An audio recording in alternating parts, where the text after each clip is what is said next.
Hablemos de pautas para hablar en público. ¿Por qué es importante hablar en público?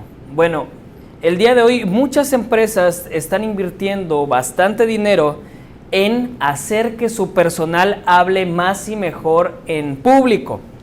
Es una de las características que más está siendo buscada por empresarios de diversos sectores.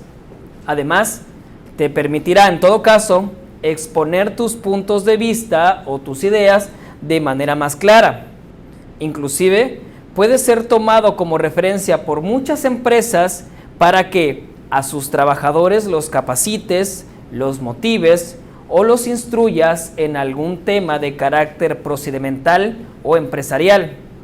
Asimismo, finalmente es una herramienta que necesitamos día con día, a veces para convencer, para llamar a la acción a nuestra audiencia, que puede ser facilitar una negociación, un acuerdo, un punto de vista compartido o inclusive una venta. ¿Qué se recomienda antes de iniciar a planear cualquier presentación en público? Número 1, saber de qué tema voy a hablar. Número 2, plantearme un objetivo. ¿Qué quiero lograr con lo que voy a hablar? Llamar a una acción, convencer, compartir mi punto de vista, motivar, cambiar una idea preexistente en el público, invitarlos a realizar una acción. El objetivo va a plantearme cómo voy a ir estructurando mi discurso una vez que yo vaya desarrollando las pautas generales para poder hablar en público y hacer presentaciones más efectivas. Finalmente, algunos manuales para hablar en público recomiendan hacer una frase o eslogan. Esto es, una frase memorable que puedas estar repitiendo constantemente al público para que quede grabada en su mente. Esta frase se conoce como eslogan, como mensaje o inclusive a veces como frase mágica. Y es importante porque es la idea que se trata de dejar sembrada en la mente de nuestro auditorio. Esta frase también, de preferencia, debe estar relacionado con el objetivo que nosotros queremos lograr a la hora de hablar de nuestro tema. Un punto importante es establecer el orden en el que vamos a hacer nuestra presentación. Hay diferentes formas de presentar un discurso. Uno puede ser cronológicamente, con base en el tiempo. Otro puede ser por categorías, dividir nuestro discurso por categorías distintas e irlas exponiendo. Otros de carácter problema, solución. Yo expongo la problemática o alguna situación que ocurre en mi comunidad y luego expongo la solución. Puede ser también por carácter comparativo. Nosotros comparamos lo que estamos diciendo con otro punto de vista, comparamos un tema con otro que ocupe la misma categoría, comparamos una serie, un procedimiento, una película, un libro con otros para ir estableciendo la manera en que nosotros queremos convencer o persuadir al público o llegar al objetivo que nos hemos establecido. Y finalmente, teoría, práctica. Este es más común en pláticas de carácter académico para la enseñanza o en talleres o capacitaciones, en donde primero se nos enseña algún conocimiento y luego se nos invita a que realicemos alguna práctica tomando como base el conocimiento que nos acaban de dar. Otro punto importante es la audiencia, que implica conocer sus características, su rango de edad, si se dedican a cierta profesión, su nivel de conocimiento del tema desde ocasiones pasadas, el interés que han tenido para acudir, si fueron por voluntad propia, si los obligaron, si alguien les regaló boletos y así acudieron, el ambiente que rodea a ese escenario en donde está la audiencia a la que vas a hablar, o además su nivel cultural. Es importante para que a la hora de construir nuestro discurso, seleccionar nuestros argumentos y nuestras palabras, podamos conectar mejor, puedan sentir que somos parte de la misma tribu. Asimismo, es importante conocer el estado emocional de la audiencia. Muchos libros proponen que la audiencia transita por una serie de emociones cuando va a recibir una presentación. Es importante conocerlas porque eso nos va a permitir, una vez más, elegir nuestras palabras adecuadas y estructurar nuestro discurso para lograr pasar por estas fases y lograr llegar a nuestro objetivo. Las fases inician, número 1, por la desatención. Lo que tenemos que hacer entonces es llamar la atención. Luego debemos informar ante la curiosidad que el público va a manifestar.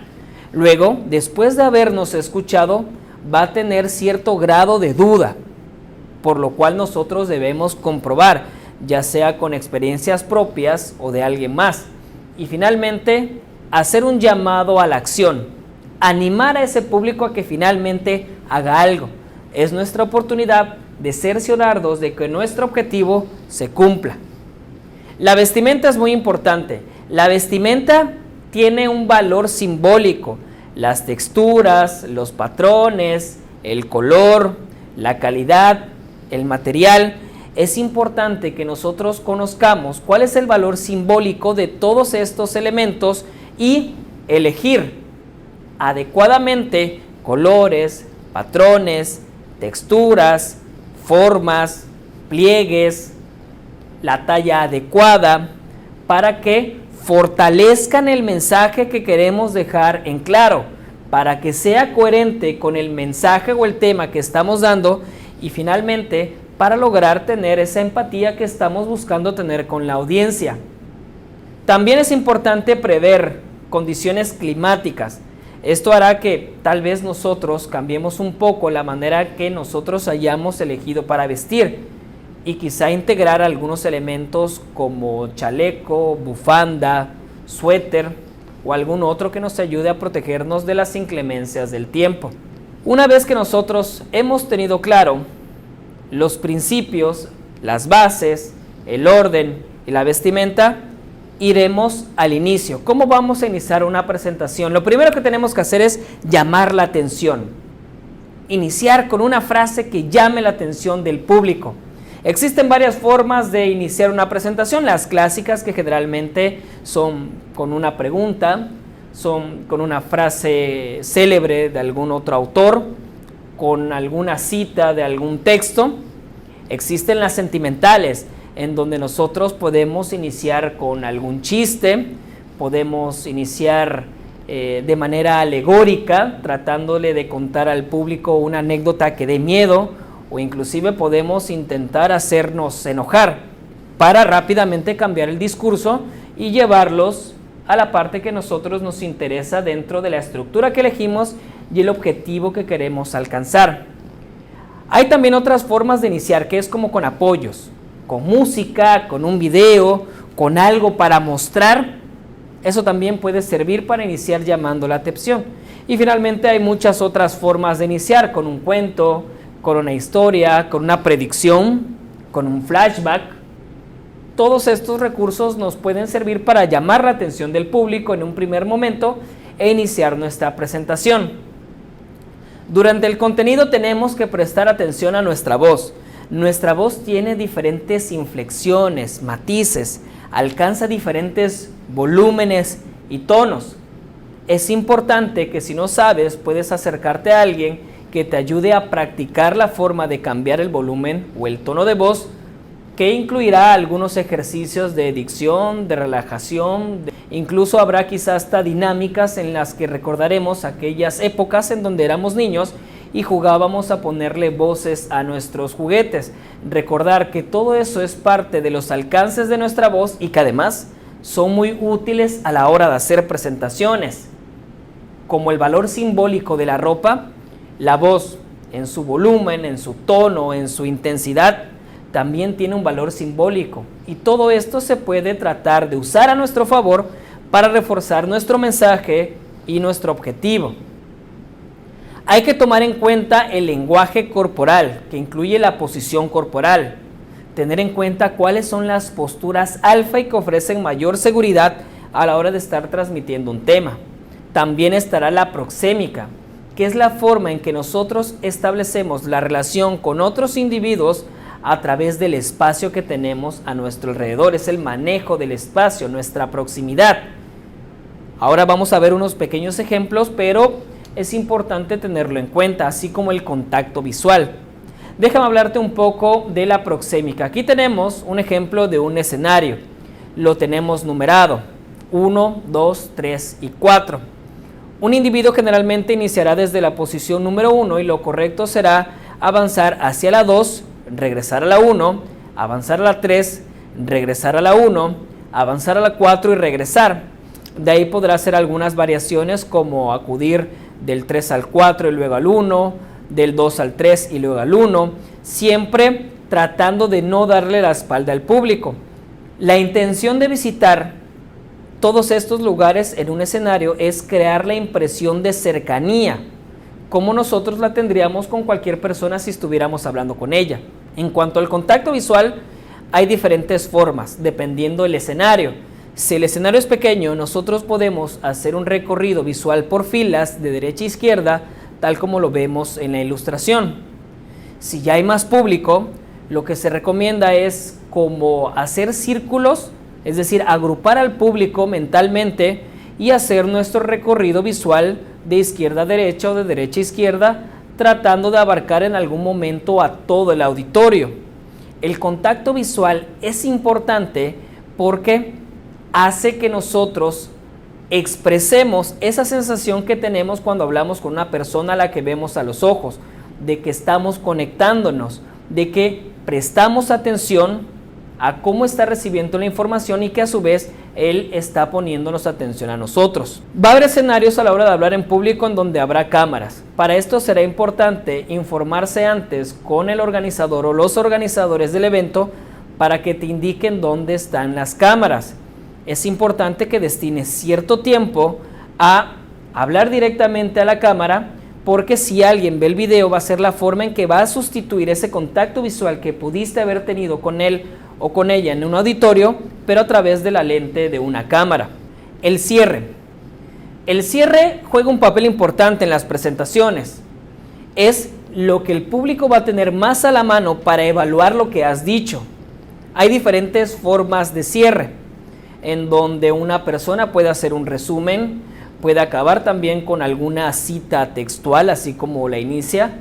Si utilizó una predicción o un flashback, este también puede ser el punto que utilice al final. Esto le dará una impresión de que el discurso ha sido cíclico y que se cierra. Eso le gusta mucho a las personas. Contando también una historia, o si ha utilizado de manera correcta su frase o su eslogan o su mensaje, de la manera en que lo quieras llamar, puede cerrar también con esa misma para darle más fortaleza. Puede hacer un llamado a la acción directamente, invitar al público a hacer algo.